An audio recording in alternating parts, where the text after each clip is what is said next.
Another construct of the TCP layer or layer 4, the transport layer, is ports. Now, ports are used for sending and receiving data transmission, right? Ports are really like little doorways, and they're dedicated to sending specific programs or specific types of data and protocols. Now, there's a total of 65,536 ports, right? That's a lot of ports to remember. And all these guys are defined by the IANA, the Internet Assigned Numbers Authority. Now, I can't imagine having to memorize all those different ports, so thank goodness there's somebody out there willing to handle that for us. All right, so we have common port numbers, and I have listed for you here in this chart just a few of those, right? Because, well, we have over 65,000 ports, right?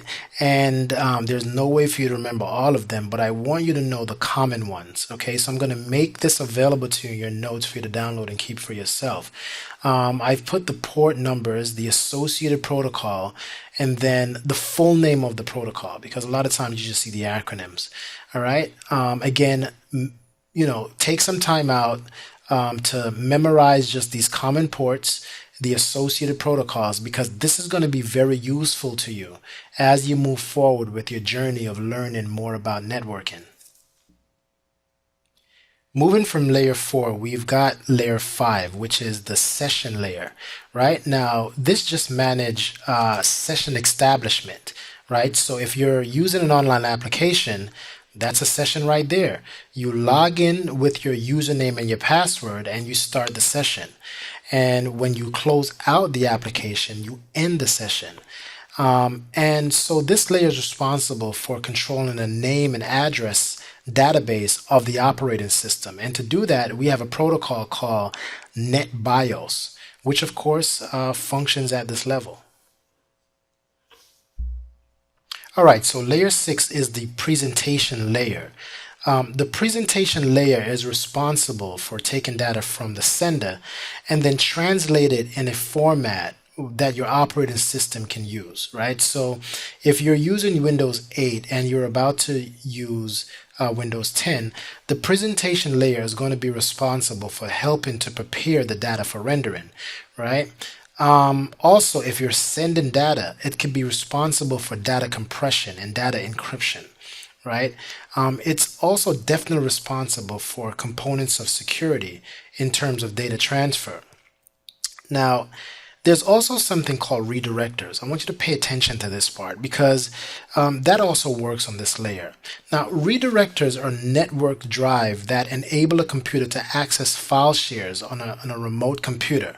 All right, so if you're working for a business or a school district, for example, you might store your files remotely, right?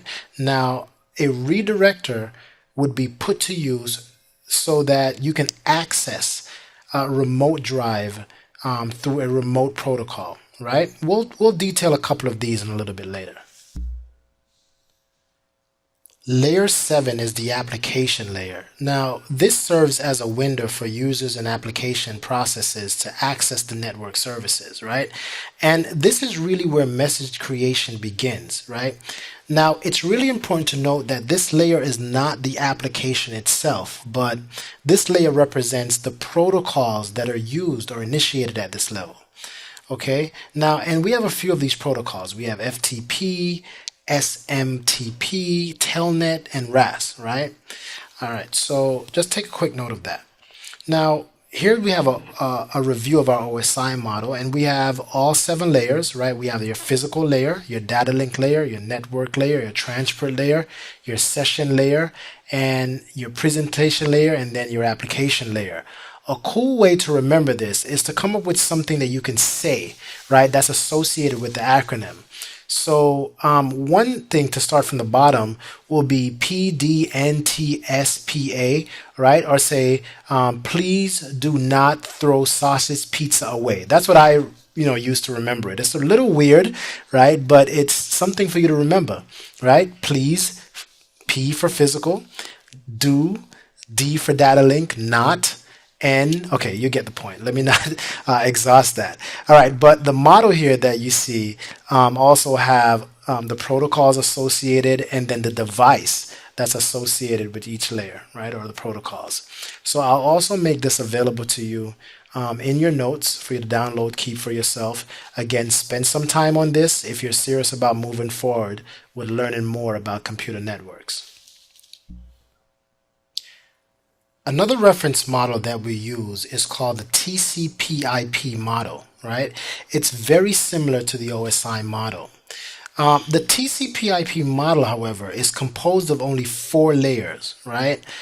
There is the application layer, the transport layer, the internet layer, and then the network interface layer. Now, personally, I remember this order as ATIN, okay? And notice some of the same protocols are listed here. And we'll see here that the TCP/IP model definitely matches up. It aligns with the OSI model. The only difference here is that there are 4 layers instead of 7.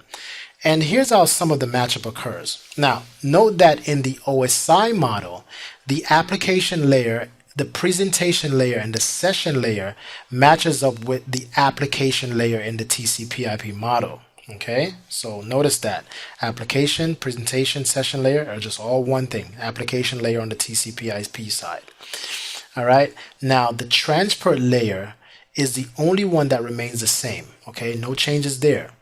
All right, the network layer is actually called the internet layer in the TCP/IP model, and then the network access layer is actually referenced to as the data link layer, right? The physical layer is entirely skipped altogether in the TCP/IP model. So again, there's no there's no typo here, right? There is just no physical layer considered when you're talking about the TCP/IP model.